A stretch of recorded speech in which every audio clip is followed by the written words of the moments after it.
राष्ट्रवादी काँग्रेस पक्षाचे विधान परिषदेचे आमदार असलेले अमोल मिटकरी विरुद्ध मनसे असा सामना जो आहे तो रंगताना पाहायला मिळतोय। या सगळ्या संदर्भात बोलण्याकरता आपल्यासोबत राष्ट्रवादीचे प्रवक्ते सूरज चव्हाण सर आहेत। सूरज चव्हाण जी, अमोल मिटकरी यांना वारंवार धमक्या ज्या आहेत त्या मनसेच्या अनेक नेत्यांकडनं त्यांच्या प्रवक्त्यांकडनं दिले जातात। अजितदादा जे राज्याचे उपमुख्यमंत्री आहेत आणि तुमच्या पक्षाचे राष्ट्रीय अध्यक्ष आहेत, त्यांच्याबद्दल पण खालच्या पातळीवरती स्तरावरती जाऊन टीका जी आहे ती त्यांच्या मनसेच्या पक्षप्रमुखांकडनं आणि त्याचसोबत त्यांच्या कार्यकर्त्यांकडनं केली जाते। कुठेतरी हा वादाचा सामना रंगलाय।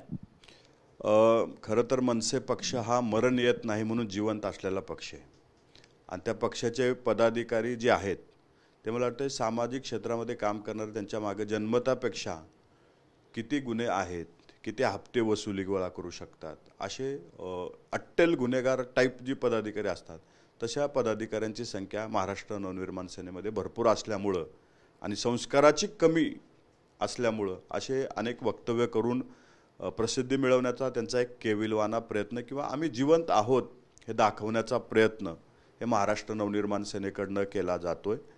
अमोल मिटकरीच्या बाबतीत अनेक जण जे धमक्या देत आहेत त्यांना मी आपल्या माध्यमातून सांगू इच्छितो, वेळ तारीख काळ त्यांनी सांगावा, आम्ही पाहिजे तिथं येऊ। राष्ट्रवादी काँग्रेस पक्ष काय आम्ही तुम्हाला दाखवून देऊ।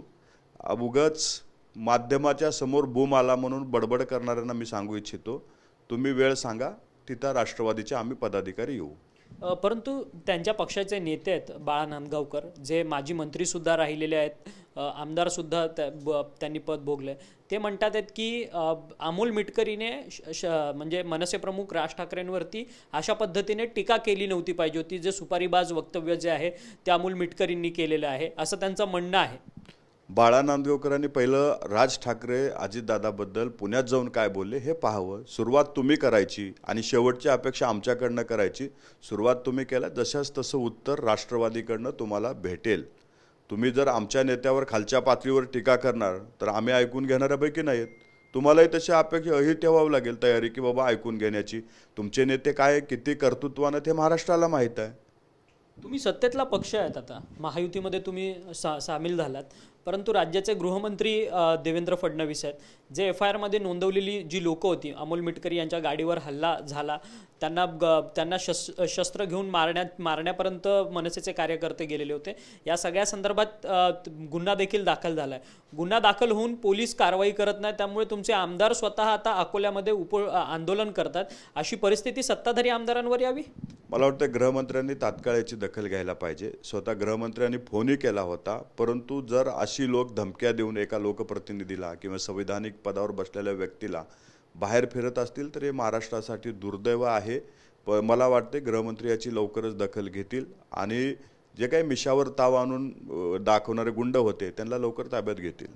परंतु अजित पवारांवरती सातत्याने त्यांचे प्रवक्ते पक्षातले खालच्या पातळीवरती टीका करताना पाहायला मिळत आहेत। दादांनी पक्ष फोडला, 70,000 कोटींचा घोटाळा केला, चोर दादा, अशा पद्धतीने खालच्या शब्दातली ही सगळी टीका टिप्पणी ह्या सगळ्या राजकारणात उठताना पाहायला मिळते। कुठेतरी एक नीतिमत्ता हरवलेली आहे सगळ्या या टीकेत। महाराष्ट्र नवनिर्माण सेनेमध्ये पदाधिकाऱ्यापेक्षा गावगुंड जास्त आहेत। त्यांच्याकडनं आपण चांगल्या भाषेची अपेक्षा करू शकत नाही। त्यांची समाजात काय प्रतिमा आहे हे जर पाहायचं असेल तर त्यांचं पोलीस स्टेशनमधलं रेकॉर्ड पाहायचं, त्याच्यावरूनच तुम्हाला तो व्यक्ती समाजात किती प्रतिष्ठित आहे हे समजून येईल। आणि अशा गावगुंडाला उत्तर द्यायला, हे छिचुऱ्या लोकांना उत्तर द्यायला आम्ही नाही, कारण आम्ही समाजात एक चांगली कामं करतो, समाजाच्या विकासासाठी आम्ही प्रयत्नशील असतो। असले फक्त आम्ही जिवंत आहोत हे दाखवणारे आणि हप्ता गोळा करणाऱ्याला उत्तर द्यायला आम्ही बांधील नाहीत। अजित पवार मध्यंतरीच्या काळामध्ये वेश बदलून दिल्लीला ते प्रवास करायचे होते, अशा माध्यमांमध्ये बातम्या आल्या। त्यांनी नाव बदलून देखील संपूर्ण वेषांतर करून नाव बदलून त्यांनी प्रवास केला असं म्हटलं जातं। विमानाने नाव बदलून प्रवास करणं हा कायद्याने गुन्हा आहे। या सगळ्या संदर्भात सुप्रिया सुळेंनी हा प्रश्न संसदेत उपस्थित केलेला आहे। त्यांचं म्हणणं आहे जर असं होत असेल तर राष्ट्रीय सुरक्षेला धोका आहे आणि या सगळ्या संदर्भात गुन्हा दाखल झाला पाहिजे अशी त्यांची मागणी त्यांनी संसदेत ठेवलेली आहे। 7 वेळा संसद रत्न पुरस्कार त्यांना भेटलेला आहे। मला वाटते ते एखादी गोष्ट बोलत असतील तर माहिती घेऊन बोलतील अशी अपेक्षा होती, पण दरवेळीप्रमाणे त्या आज जी संसदेमध्ये बोलल्या कुठल्याही माहितीचा आधार नसताना त्यांनी संसदेमध्ये खरं तर खोटं बोललेले आहेत। त्यांनी एखादी गोष्ट दाखवावी की अजितदादा नाव बदलून प्रवास केलेला आहे, एक IQ गोष्टीवरती संसदेमध्ये बोलावं, मला वाटतंय हे संसदरत्न पुरस्कार जो भेटला आहे त्याचा अपमान आहे. एखाद्या एवढ्या प्रतिष्ठित पुरस्कार मिळवायचं आणि फक्त IQ गोष्टीवर संसदेमध्ये बोलायचं तर हे वाटतं चुकीचं आहे. त्यांनी आपली चूक सुधारावी किंवा मान्य करावी.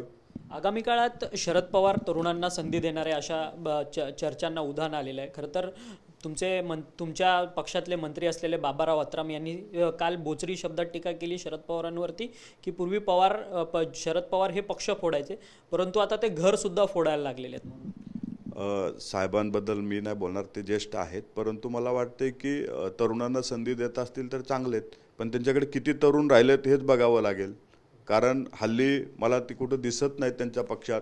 काही उरलेले जे असतील ते डिपॉझिट जप्त करून घेतील असं मला वाटते. परंतु पक्ष तर फोडत होते पवार साहेब, परंतु आता घर फोडायला लागले अशी प्रतिक्रिया देतात आहे. कारण की धर्माराव अत्राम यांच्याच घरातून आता भाग्यश्री अत्रामांना देखील संधी दिली जाऊ शकते. त्यामुळे कुठेतरी घरामध्येच फूट आणण्याचा प्रयत्न शरद पवारांकडनं केला जातो. त्यामुळे घर फोडे आहेत शरद पवार असा थेट उल्लेख त्यांच्याकडनं केला जातो. यात कितपत तथ्य आहे? कारण की अशी अनेक जी मुलं आहेत, नेते मंडळी तुमच्या पक्षात आहेत, मुलं मात्र शरद पवारांच्या पक्षामध्ये. धर्मराव बाबा हे त्यांचा राजकीय अनुभव खूप मोठा आहे. आज त्यांच्या कुटुंबात काही परिस्थिती उद्भवल्या तर ते स्वतः ते अनुभवत असतील, म्हणून कदाचित त्यांनी तशा पद्धतीचं उत्तर ते दिले असतील. त्यांचा जो राजकीय अनुभव आहे किंवा त्यांनी आत्तापर्यंत राजकारण करत असताना ह्या बऱ्याचशा गोष्टी जवळून पाहिल्या असतील, म्हणून ते त्याबद्दल वक्तव्य केले असतील, परंतु मी त्याच्यावरती बोलणं उचित ठरणार नाही. खरं तर तुमच्या आता विधानसभेच्या निवडणुकांना फक्त 60 दिवस राहिलेले आहेत. लगेच 60 दिवसानंतर 2 महिन्यानंतर निवडणुकींचं बिगुल वाजलं जाणार. परंतु अनेक उमेदवार म्हणजे अर्थात तुमचे जे आमदार आहेत त्यांच्या विरोधात जे उमेदवार इच्छुक आहेत उभं राहण्यासाठी विधानसभेकरता, ते कुठेतरी गळ घालताना पवारांना पाहायला मिळतात आहेत. याकडे कसं पाहताय तुम्ही? राष्ट्रवादी काँग्रेस पक्ष हा पूर्ण ताकदीनं पुढच्या निवडणुकीमध्ये उतरेल, लढेल आणि जिंकेल हा विश्वास आम्हाला आहे. काही लोक जाणीवपूर्वक माध्यमामध्ये वेगवेगळ्या बातम्या पेरण्याचं काम हे करत आहेत. त्यांना काय त्याच्यातून भेटतं मला माहिती नाही, परंतु अजितदादासोबत आलेले सगळे आमदार हे तुम्हाला निवडणुकीच्या रिंगणामध्ये दिसतील आणि निवडूनसुद्धा येतील हा विश्वास आम्हाला आहे. जनतेचा पाठिंबा आज राष्ट्रवादी काँग्रेस पक्षाच्या पाठीमागं आहे.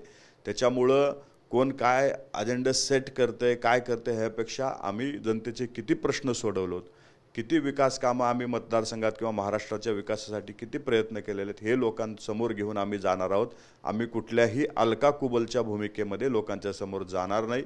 आम्ही जे केले, जे विकास कामं केले ते सांगन आम्ही मतं मागून त्याच्यावरती आम्ही. महायुतीमध्येच सगळे आलबेल नाहीये. महायुतीमध्ये एकेका जागांसाठी 2-2 उमेदवार 3-3 उमेदवार आपल्याला पाहायला मिळतात. इंदापूरमध्ये दत्ता भरणेंच्या विरोधात हर्षवर्धन पाटील असेल, त्यानंतर मावळमध्ये सुनील शेळके विरुद्ध बाळा भेगडे असेल, असं अर्थात हे सर्वच नेते महायुतीमध्ये आहेत, परंतु एकमेकांच्या विरोधातले स्थानिक त्यांचं राजकारण आहे. अशा लोकांचं मग पुढे काय होणार? महायुतीमध्ये ही ताटातूट तशीच राहणार कायम? कारण की हर्षवर्धन पाटील चे कार्यकर्ते म्हणतात हर्षवर्धनजी तुम्ही अपक्ष लढा म्हणून. महाविकास आघाडी असू द्या किंवा महायुती असू द्या, हे दोन्ही पक्षामध्ये इच्छुकांची संख्या अनेक आहे. तुम्ही उदाहरणं आम्हाला महायुतीची दिले, आमच्याकडे महाविकास आघाडीचे असे अनेक उदाहरणं ज्या मतदारसंघातून 2-3 लोक इच्छुक आहेत, तिथंही अशी चालू आहे धावपळ. परंतु महायुतीमधला ज्या पद्धतीचा समन्वय आहे, ज्या पद्धतीमध्ये हे सगळेजण एकत्र बसून निर्णय घेतात, ते महाविकास आघाडीमध्ये नाही आहे. एकीकडे उद्धवसाहेब आत्ताच आपण पाहिलेले सांगलीमध्ये उमेदवार जाहीर करतात, काँग्रेसकडून त्याला विरोध केला जातो, ही महाविकास आघाडीचं आपण पाहिलेले. पण महायुतीमध्ये असा कुठलाही समन्वयाचा अभाव नसलेलं चित्र आपल्याला दिसलेलं नाही आणि भविष्य काळात विधानसभेमध्ये सुद्धा आम्ही एकत्रित एक दिलानं लढू आणि जिंकू.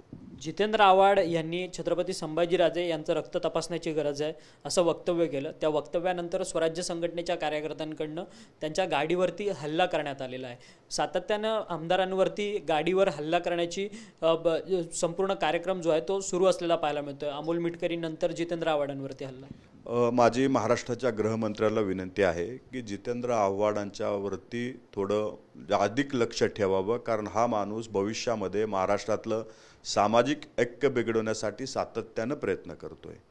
आज हिंदू मुस्लिम या महाराष्ट्रात व्यवस्थित नांदत आहेत. त्या ठिकाणी जी कारवाई झाली त्याला उपमुख्यमंत्र्यांनी भेट दिली, तात्काळ स्थगिती दिली, परंतु असे काही वक्तव्य करून किंवा त्या ठिकाणी जाऊन दोन समाजामध्ये कसा तेढ निर्माण होईल यासाठी आव्हाड सातत्यानं प्रयत्न करतायत. महाराष्ट्राच्या गृहमंत्र्याला विनंती आहे की जितेंद्र आव्हाडावरती देखरेख ठेवावी किंवा तात्काळ त्यांच्यावरती गुन्हा दाखल करावा अशी आपल्या माध्यमातून विनंती करतो. एक शेवटचाच प्रश्न, तुमच्या पक्षामध्ये मुख्य प्रवक्ते म्हणून उमेश पाटील आहेत. त्यांचा मतदार ते ज्या मतदारसंघातून येतात, मोहोळ या मतदारसंघामध्ये तुमच्याच दोन नेत्यांकडनं लढाई जी आहे ती सुरू झालेली असल्याचं पाहायला मिळते. अर्थात तुमचे यशवंत माने मोहोळचे आमदार आहेत, ते खालच्या शब्दात उमेश पाटील यांच्यावरती टीका करताना पाहायला मिळतात. उमेश पाटलांचं म्हणणं आहे की अनगरचे जे तहसील कार्यालयावरतून त्यांची संपूर्ण भांडणी. सुप्रियाताई म्हणल्याप्रमाणे आमच्याही पक्षात तशीच लोकशाही आहे. ही लोकशाहीचं उत्तम उदाहरण आहे. काही लोक म्हणतात की अजितदादा एक हाती पक्ष चालवत आहेत, परंतु हे लोकशाहीचं उदाहरण आहे. आणि ह्या दोघांमधला जो वादविवाद होता तो परवा दिवशी दादांनी बसून तो मिटवलेला आहे. जे काही गैरसमज निर्माण झाले होते ते सुद्धा दूर करण्याचं काम हे अजितदादांकडनं झालेलं आहे. त्याच्यामुळं वादावर पडदा पडला आणि एक दिलानं तिथं काम करतील. राष्ट्रवादी काँग्रेस पक्षाचा आमदार त्या ठिकाणी यशवंत माने परत निवडून येतील. धन्यवाद, तुम्ही आमच्याशी बातचीत केली होते. राष्ट्रवादीचे प्रवक्ते सूरज चव्हाण यांचं म्हणणं आहे की मनसे पक्षातले कार्यकर्ते जे आहेत ते फक्त गुंड आहेत आणि मनसे पक्षातल्या कार्यकर्त्यांनी प्रवक्त्यांनी आमच्यावरती जास्त बोलू नये, नाहीतर त्याला जशास तसं उत्तर जे आहे ते आगामी काळात राष्ट्रवादी काँग्रेस पक्षाकडनं केलं जाणार असं मत जे आहे ते सूरज चव्हाण यांनी आपल्याशी व्यक्त केलेलं आहे. जर्नलिस्ट मोहन दुबेसह अक्षय मंकणी, TV9 मराठी, मुंबई.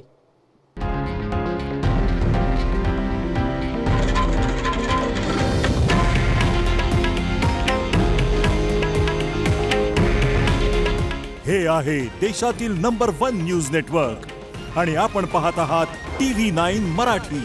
काळजी तुमची, हित महाराष्ट्राचं.